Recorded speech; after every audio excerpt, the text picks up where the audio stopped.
जब जॉब चाहिए सरकारी तो इंडिया करे अड्डा 24/7 पर तैयारी। अड्डा 24/7 India number 1 government job preparation app. Hello my friends, welcome to Adda 24/7 Regulatory Bodies channel. I'm your mentor Veer and I'm here with a session related to the strategy related to management of RBI Grade B. So those who are preparing for 2023 RBI Grade B exam, this session is important for them. तो session शुरू start करने से पहले दोस्तों, अगर आप नए हैं हमारे चैनल पे तो प्लीज जल्दी से हमारे ऐप को डाउनलोड कर लीजिए, विच इज Adda 24/7 ऐप। ये गूगल प्ले स्टोर में आपको इजीली मिल जाएगा। Here you can check out the latest current affairs, daily quizzes, magazines, power capsule, subject wise quizzes, मतलब all of these content is for free। तो current affair एक बहुत बड़ा पेन पॉइंट रहता है रेगुलेटरी बॉडीज के एस्पिरेंट्स के लिए, तो ये you can check it out. Moreover guys, अगर आप हमारा प्रीमियम मटेरियल चेकआउट करते हैं हमारे ऐप से तो you will get additional discount, जिसके बारे में मैं आपको एंड ऑफ द सेशन में बताऊंगा। एंड दोस्तों, वीडियो को शुरू करने से पहले जो हमारा अड्डा रेगुलेटरी बॉडीज का चैनल है, तो आपकी वीडियो में जो रेड कलर का सब्सक्राइब का बटन आ रहा है उसको प्लीज प्रेस कर दीजिए एंड उसी के साथ बराबर में बेल आइकन होगा, प्लीज उसको भी प्रेस कर दीजिए so that you get the latest updated notification of our videos. तो दोस्तों चलो शुरू करते हैं अपनी वीडियो के रिगार्डिंग सिलेबस। पहले तो देखो, किसी भी एग्जाम की प्रिपरेशन करने से पहले उसका सिलेबस समझना बहुत जरूरी हो जाता है और मैनेजमेंट के रिगार्डिंग भी हम वही करेंगे। ठीक है, आरबीआई का जो हमारा फेज 2 का पेपर है उसमें एक कंपोनेंट है फिनेंस एंड मैनेजमेंट। फिनेंस के रिगार्डिंग हम ऑलरेडी एक सेशन ले चुके हैं, आप वीडियो सेक्शन में जाके चेकआउट कर सकते हैं। तो उसमें क्या किया था हमने, we have decoded the syllabus, simplify किया था and then we have discuss कि कौन से chapter objective point of view से ज्यादा इंपॉर्टेंट है, कौन से chapter descriptive point of view से ज्यादा इंपॉर्टेंट है। तो फिनेंस में तो वो क्लियर कट एक पिक्चर निकल के आती है based on previous years, but यहां पे थोड़ा सा देखो डिफिकल्ट हो जाता है मैनेजमेंट में। अगर हम बात करें, आज भी हम वही करेंगे, we will decode the syllabus, we will see कि कौन से चैप्टर एवरग्रीन है जहां से क्वेश्चन आते ही आते हैं, देन वी ऑल्सो सी कि कौन सा ऑब्जेक्टिव पॉइंट ऑफ व्यू से ज्यादा इंपॉर्टेंट हो सकता है, कौन सा डिस्क्रिप्टिव पॉइंट ऑफ व्यू से ज्यादा इंपॉर्टेंट हो सकता है। ठीक है, तो दोस्तों अगर आरबीआई का सिलेबस चेकआउट करोगे तो वहां पे उन्होंने मैनेजमेंट का सिलेबस काफी इलेबोरेटिव वे में दिया हुआ है। और दोस्तों ये जो लाइंस यहां पे लिखी हुई हैं ये बहुत ज्यादा इंपॉर्टेंट है, specially descriptive point of view से। ऑब्जेक्टिव में आरबीआई थोड़ा, आई कैन से कि थोड़ा ब्रॉड भी जाता है, मतलब they might take this as an indicative syllabus, but descriptive में they focus entirely on this. ये बहुत ही इंपॉर्टेंट कीवर्ड है जो मैं आपके साथ शेयर कर रहा हूं। You will never get this information anywhere else. जो आरबीआई का अगर आप पीवाईक्यू देखोगे एफएम के केस में, they have specifically target these lines. काफी इंपॉर्टेंट चीज मैं आप लोगों के साथ शेयर कर रहा हूं ये। ठीक है, please note my words. Objective में they can go a little further, but for descriptive they are focusing on this syllabus. तो डिस्क्रिप्टिव पॉइंट ऑफ व्यू से आपका सिलेबस एग्जॉस्टिव है and objective point of view से आपका syllabus indicative है। ठीक है, like I am talking about leadership theories, तो डिफरेंट थ्योरीज के अंदर देन डिफरेंट मॉडल्स भी आते हैं। लाइक लीडरशिप थ्योरीज में अगर हम देखें, there are behavioural theories, there are trait theories. तो अगर हम सिचुएशनल थ्योरीज, तो अगर हम जैसे सिचुएशनल थ्योरी के मॉडल्स के बारे में बात करें तो देयर आर डिफरेंट मॉडल्स। ठीक है, बिहेवियरल थ्योरीज में there are different studies models. Michigan and Ohio state एक मॉडल है हमारा। ठीक है, तो बहुत सारे, Blake and Mouton managerial grid आ जाता है, तो बहुत सारे फर्दर मॉडल्स आ जाते हैं। तो वहां पे यू कैन सी कि जो हमारे वो they are not specifically mentioned in this but we need to cover. तो वही है, ऑब्जेक्टिव पॉइंट ऑफ व्यू से कहीं ना कहीं आपका सिलेबस इंडिकेटिव रहता है एंड जो हमारा डिस्क्रिप्टिव है वो एग्जॉस्टिव है। तो गाइज आई होप आपको क्लियर पिक्चर दिखी होगी। अब सिलेबस को थोड़ा सा देख लेते हैं। देखिए, पहला टॉपिक हमारा है दोस्तों fundamentals of management. I am sorry, fundamentals of management. ठीक है, एंड ऑर्गेनाइजेशनल बिहेवियर का दोस्तों ये जो है हमारा टॉपिक, अगर आप देखोगे काफी बुक्स में थोड़ा ब्रेकडाउन वे में कवर्ड है। ठीक है, जो भी स्टैंडर्ड बुक्स हैं उसमें एक साथ कवर नहीं है, मल्टीपल इसमें टॉपिक्स होते हैं, तो मल्टीपल एक्सटेंड तक अपने को कवर करना होता है। तो ये एक हमारा टॉपिक हुआ। देन हमारे जो टॉपिक्स हैं दूसरे, हमारे पर्सनैलिटी हो गया, परसेप्शन हो गया, और हमारे क्या कहते हैं मोटिवेशन हो गया, लीडरशिप हो गया, इमोशनल इंटेलिजेंस हो गया, कॉन्फ्लिक्ट हो गया है, ऑर्गेनाइजेशनल चेंज हो गया है। ठीक है, then ethics at work place, corporate governance, communication. देखो अगर आप यहां पे देखोगे तो बहुत ज्यादा उन्होंने मिक्स करके टॉपिक्स लिखे हुए हैं। तो व्हाट विल डू, क्योंकि हम विल गो लाइक कि जो बुक में टॉपिक्स मेंशन्ड होते हैं we will go like that. उससे क्या होता है, you will have a complete picture कि मेरे को किस टॉपिक पे, सपोज आप मोटिवेशन का प्रिपेयर करना चाहते हो तो आप सिलेबस सामने रखिए कि हाँ ठीक है मोटिवेशन का कंसेप्ट मेरे को समझना है, then there are process theories, then there are content theories. Content में भी उन्होंने स्पेसिफिकली मेंशन किया हुआ है, ठीक है, तो अपने को उतना तो प्रिपेयर करना ही करना है। तो अगर आपको यह आइडिया दिख जाएगा वहां से क्लियरली कि मोटिवेशन एक सेपरेट चैप्टर है जो आपको प्रिपेयर करना है, तो आप किसी भी स्टैंडर्ड बुक को रेफरेंस ले सकते हैं। तो इसको हमने क्या किया है, इसी सिलेबस को हमने थोड़ा सा फर्दर सिंप्लीफाई किया है। मैं आप लोगों के साथ शेयर करता हूं दोस्तों, एक सेकेंड। अगर आप देखो जो हमारा फंडामेंटल्स ऑफ मैनेजमेंट था उसे हमने थोड़ा सा इंट्रोडक्शन ऑफ मैनेजमेंट, और सॉरी उसको हमने फंडामेंटल्स ऑफ मैनेजमेंट में लिखा हुआ है, ठीक है। देन मोटिवेशन ये separate chapter, leadership separate chapter, communication separate chapter, fundamentals of organisational behaviour separate chapter है, पर्सनैलिटी सेपरेट है, concept of reinforcement, perception, organisational change, conflict, EI, analysis of interpersonal relation, ethics at work place. ये दोस्तों पूरा syllabus as it is RBI के syllabus से map होता है, but अगर आप बुक्स में देखोगे तो थोड़ी कंफ्यूजन को सिंप्लीफाई जरूर कर देगा, क्योंकि बुक्स में जो नाम होंगे चैप्टर्स के वो इस तरह से होंगे, ठीक है। Emotional intelligence, conflict, organisational change, बल्कि कॉन्फ्लिक्ट भी हमने सिंपली लिखा हुआ है, जो बुक में शायद चैप्टर का नाम हो वो कॉन्फ्लिक्ट ना होकर ऑर्गेनाइजेशनल कॉन्फ्लिक्ट्स इस तरह से मिल सकता है आपको, ठीक है।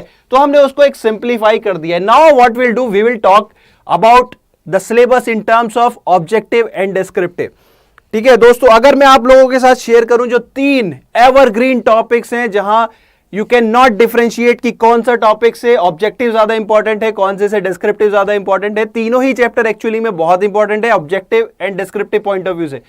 वो 3 टॉपिक है दोस्तों, ये हमारे first 3, very important, very important, very important. Every year you gonna see questions from these 3 chapters either in the objective or descriptive, मतलब एक्चुअली नॉट ईदर नहीं, आई विल से कि in both objective as well as descriptive, दोनों में ही आपको इन 3 topic से questions मिलेंगे। तो बहुत इंपॉर्टेंट टॉपिक हैं, एंड अगर आपको ये 3 टॉपिक समझ में आ जाते हैं तो कहीं ना कहीं बहुत सारी चीजें आपकी कवर होती रहती हैं, ठीक है। तो ये 3 तो आपको इन डेप्थ कवर करने ही करने हैं दोस्तों, ऑब्जेक्टिव पॉइंट ऑफ व्यू से भी and descriptive point of view से भी। बहुत इंपॉर्टेंट है, ऑब्जेक्टिव और डिस्क्रिप्टिव में दोनों में क्वेश्चंस आपको इनके मिलेंगे, ठीक है। तो ये गलती मत करिएगा कि ठीक है मोटिवेशन या लीडरशिप, जनरली क्या होता है बच्चों को लीडरशिप थोड़ा सा टफ लगने लगता है जब उसमें डिफरेंट मॉडल्स हम कवर करने लगते हैं। तो ठीक है मॉडल्स आप कुछ कम कवर कर सकते हैं, बट वो एक रिस्क हो जाएगा ऑब्जेक्टिव पॉइंट ऑफ व्यू से, ठीक है। वहीं डिस्क्रिप्टिव में बेसिक्स जो है वो क्लियर होने चाहिए कि आपको डिफरेंट थ्योरी जो हमारा बेसिकली उसके लिए आपको सिलेबस को ध्यान में रखना है। तो दोस्तों यहां पे भले ही टफ लगे but these 3 topics are quite important from objective as well as descriptive point. Then अगर नेक्स्ट देखें फंडामेंटल्स ऑफ मैनेजमेंट, तो बेसिकली यहां पे मैनेजमेंट एज ए कंसेप्ट आ जाता है, मैनेजमेंट के जो डिफरेंट फंक्शंस हैं वो आ जाते हैं, मैनेजमेंट का जो इवोल्यूशन है वो आ जाता है। तो ये भी टॉपिक जो है हमारा दोस्तों काफी इंपॉर्टेंट है डिस्क्रिप्टिव पॉइंट ऑफ व्यू से भी and objective point of view से भी, दोनों में ये बहुत ज्यादा इंपॉर्टेंट है। एंड ये देखो ये चैप्टर भी काफी बड़ा है, अगर आप देखो इस पूरे ही टॉपिक पे फंडामेंटल्स ऑफ मैनेजमेंट जो है इस पे ही कई मतलब बुक्स सेपरेटली यही चीज कवर करती हैं। आप देखो जैसे LM प्रसाद के principle and practices of management है, वो ऑलमोस्ट ये पूरा टॉपिक कवर करती है through different functions of management. तो वहां पे आप you can see the level of coverage you are doing. तो ये टॉपिक थोड़ा सा ब्रॉड होने की वजह से इंपॉर्टेंट हो जाता है। Then fundamentals of organisational behaviour, दोस्तों ये जो एक टॉपिक है इसी एक तरह से हम इसको कह सकते हैं it is entire management that you are studying. Motivation, leadership, communication सब इसी का पार्ट है, पर्सनैलिटी, परसेप्शन, ठीक है। अगर आप इस चैप्टर को पढ़ना शुरू करेंगे तो ये आपको पिक्चर समझ में आएगी, बट आप जब सेपरेटली प्रिपेयर कर रहे हैं तो ये टॉपिक देखो डिस्क्रिप्टिव में इसमें बहुत ज्यादा क्वेश्चंस नहीं बनते, 1-2 क्वेश्चंस ही बनते हैं।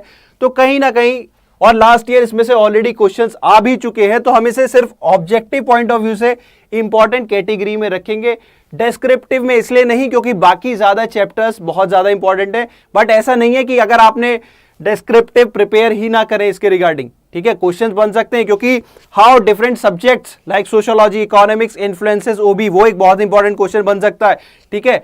तो कंटेंट अपने को, या what are the contemporary issues in organisational behaviour, तो वो सारी चीजें कहीं ना कहीं डिस्क्रिप्टिव पॉइंट ऑफ व्यू से बन सकती हैं, बट यहां पे मैं कोई मेंशन नहीं कर रहा हूं स्टिल, क्योंकि कहीं ना कहीं बाकी जो हमारे चैप्टर्स हैं, जो ऊपर के 3 हैं या बाकी नीचे के जो टॉपिक्स हैं, वो कहीं ना कहीं ज्यादा इंपॉर्टेंट हो जाते हैं डिस्क्रिप्टिव पॉइंट ऑफ व्यू से। तो ऑब्जेक्टिव में हम सिर्फ इंपॉर्टेंट बता रहे हैं क्योंकि हमको कवर करना ही है, और इंपॉर्टेंट का मतलब देखो टॉपिक नहीं छोड़ना है, ठीक है। अगर हम यहाँ पे एक ब्लैंक छोड़ देते हैं तो आपके मन में कहीं ना कहीं एक टेंडेंसी आएगी कि यार चलो ये टॉपिक छोड़ देते हैं, सर ने तो बोला है कि इंपॉर्टेंट नहीं है। तो उस वजह से आई एम एडिंग अप कि एटलीस्ट टॉपिक सिलेबस तो एंड टू एंड अपने को खत्म करना है। So that's why I have added important in terms of objective.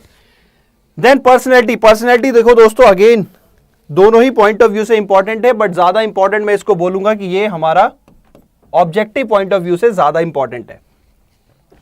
Concept of reinforcement दोस्तों, एक ही क्वेश्चन बनता है यहाँ पे, बहुत बड़ा कोई टेक्निकलिटी इस टॉपिक में नहीं आती, the different concepts of reinforcement, तो बहुत ज्यादा इसमें आपको प्रॉब्लम नहीं आएगी, ठीक है। सिंपल सा टॉपिक है, ये एक ही क्वेश्चन है डिस्क्रिप्टिव का, तो मैं इसको ज्यादा मार्क्स असाइन नहीं करूंगा in terms of descriptive also as well as objective.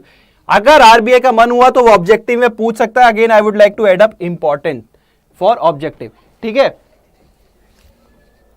Then perception देखिए, अगेन यहां पे ऑब्जेक्टिव पॉइंट ऑफ व्यू से इंपॉर्टेंट है, डिस्क्रिप्टिव से ज्यादा नहीं है। और ये यहां पे मैं एक चीज ऐड ऑन करना भूल गया, ठीक है, कंसेप्ट ऑफ रीइंफोर्समेंट के बारे में, क्योंकि एक ही क्वेश्चन बनता है दोस्तों, वो अपने को प्रिपेयर होना चाहिए, ठीक है। देन ऑर्गेनाइजेशनल चेंज दोस्तों, दोनों ही पॉइंट ऑफ व्यू से काफी इंपॉर्टेंट है, ठीक है। काफी इंपॉर्टेंट टॉपिक है रीसेंट सिनेरियोस के हिसाब से भी and exam point of view के हिसाब से भी। तो दोनों ही एस्पेक्ट में, ऑब्जेक्टिव हो डिस्क्रिप्टिव हो, दोनों में ही इसके इंपॉर्टेंस नजर आती है। देन कॉन्फ्लिक्ट देखो दोस्तों, अगेन हम बोल सकते हैं conflict is important from both the aspects. Newly added topic है तो हम इसको इग्नोर नहीं कर सकते, ठीक है, क्योंकि अभी इससे बहुत ज्यादा, देखिए आई थिंक 2021 में एक क्वेश्चन था कॉन्फ्लिक्ट का, तो चांसेस तो हमेशा ही बने रहते हैं, ठीक है। डिस्क्रिप्टिव की बात कर रहा हूं दोस्तों। देन इमोशनल इंटेलिजेंस अगर आप देखो तो यहां पे बहुत ज्यादा डिस्क्रिप्टिव के क्वेश्चन नहीं बनते, because analysis of interpersonal relation, जो हमारी जोहारी विंडो वगैरह हैं जहां से क्वेश्चन बनते हैं, वो हमारे सेपरेटली कवर हो रहे हैं, ठीक है। तो वहां पे अगर हम ये कह सकते हैं कि ठीक है, emotional intelligence is more important from objective point of view, descriptive से उतना ज्यादा नहीं है, बट स्टिल प्रोबेबिलिटी तो हमेशा हाई रहती ही है। तो इमोशनल इंटेलिजेंस को न्यूली एडेड टॉपिक है तो मैं सिर्फ इंपॉर्टेंट दूंगा, ऑब्जेक्टिव पॉइंट ऑफ व्यू से ज्यादा दूंगा। वहीं एनालिसिस ऑफ इंटरपर्सनल रिलेशन जो है, यहां पे जोहारी विंडो, ट्रांजैक्शनल एनालिसिस, ठीक है, वो सारे कंसेप्ट आ जाएंगे।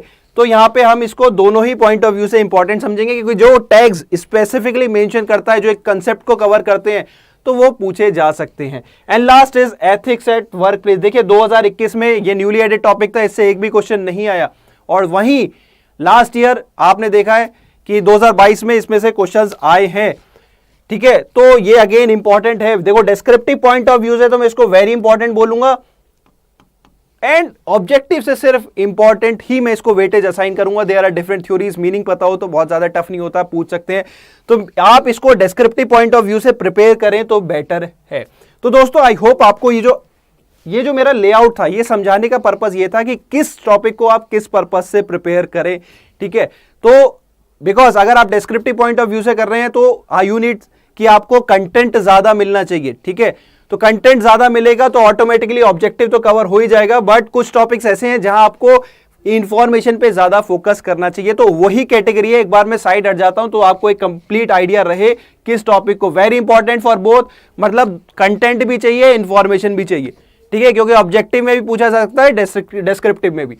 वहीं कोई ये जैसे ब्लैंक छोड़ा हुआ है, इसका मतलब ये नहीं है कि आपको पढ़ना नहीं है, इसका मतलब ये है कि ठीक है क्वेश्चन आ सकता है, चांसेस कम है, तो एटलीस्ट इंफॉर्मेशन हमारे पास होनी चाहिए, ताकि अगर रेयर चांस में आ गया तो हमको पता होना चाहिए, ठीक है। तो दोस्तों ये कैटेगराइजेशन हमने किया है इसमें रिगार्डिंग द मैनेजमेंट। आपको आई थिंक सिलेबस का डिकोडिंग एज वेल एज कौन सा टॉपिक किसके लिए इंपॉर्टेंट है वो भी समझ में आ गया होगा, किस चीज पे फोकस करना है वो भी समझ में आ गया होगा। For any query related to the preparation of RBI you can always reach out to us by commenting in the comment section.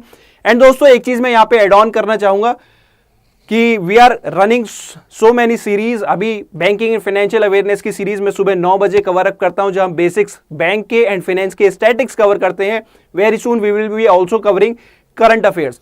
दोपहर में 4 बजे मेरा कंटेंट सेशन होता है, जो कि बहुत जल्दी हम we will be covering government scheme, जो एक मेजर पॉइंट पेन पॉइंट होता है आरबीआई कैंडिडेट्स का। तो on a daily basis we will be covering government scheme at 4 PM and at 9 PM I am coming up with the generic sessions, मतलब आपके जो general pen points होते हैं उनको कवर करने के लिए। तो this is our schedule as of now. You can follow my schedule.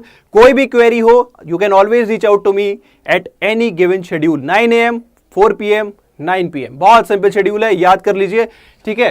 तो दोस्तों, अगर आप एक बार सिंसियरली किसी भी रेगुलेटरी बॉडी के लिए प्रिपेयर करना चाहते हैं, beat RBI, beat SEBI, beat NABARD, ठीक है, तो आरबीआई 2023 के लिए we have already running foundation batch. हमारा फर्स्ट फाउंडेशन बैच चल रहा है, सेकंड बहुत जल्दी स्टार्ट होने वाला है। You can check out the offerings on our website.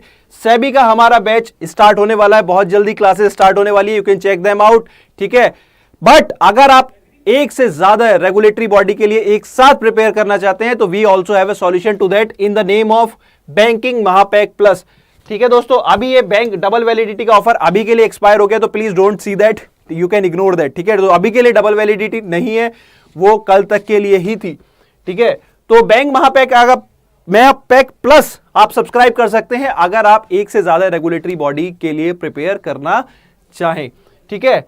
तो इसमें आपको नॉट ओनली जितने भी फाउंडेशन कोर्स आएंगे वो हमारे एड ऑन होते चले जाएंगे related to RBI, SEBI, NABARD, सब कुछ यहां पे कवर होता है। और यहां पे टेस्ट सीरीज और ई बुक्स भी एडेड हो जाती हैं, जो सेपरेटली हमारे फाउंडेशन कोर्सेज में नहीं होती, ठीक है। तो दोस्तों, these are are offerings, but जो इनकी एक्चुअल प्राइस है वो अपने को कभी भी पे नहीं करनी है। आप क्या कर सकते हैं, आप हमारा कोड यूज कर सकते हैं Y581 टू गेट 77% ऑफ। तो जो बैंक महापैक प्लस आपको 30,000 नजर आ रहा था, उसकी प्राइस हो जाएगी इस कोड लगाने के बाद 7,000। एंड मैंने इनिशियली आपको बोला था, आप हमारे ऐप से अगर प्रीमियम मटेरियल चेकआउट करते हैं, this is our premium material, तो यहां पे आपको 1% एडिशनल डिस्काउंट मिलेगा। तो आपका टोटल डिस्काउंट हमारे ऐप पे 78% हो जाएगा by using the code Y581। तो ये जो प्राइस है दिस विल फॉल फर्दर, तो don't miss out the opportunity, use it wisely. तो एक बार मैं अपना शेड्यूल रिपीट कर देता हूं दोस्तों। 9 AM 4 PM 9 PM daily basis पे we will interact. Do connect with me अगर आप सिंसियरली आरबीआई, सेबी या नाबार्ड किसी भी रेगुलेटरी बॉडी के लिए प्रिपेयर करना चाहते हैं। तो guys that's all from my side. अगर आपको वीडियो पसंद आई तो please do give me a thumbs up, do comment in the section and do share it with your friends. For now I am your mentor Veer, signing off.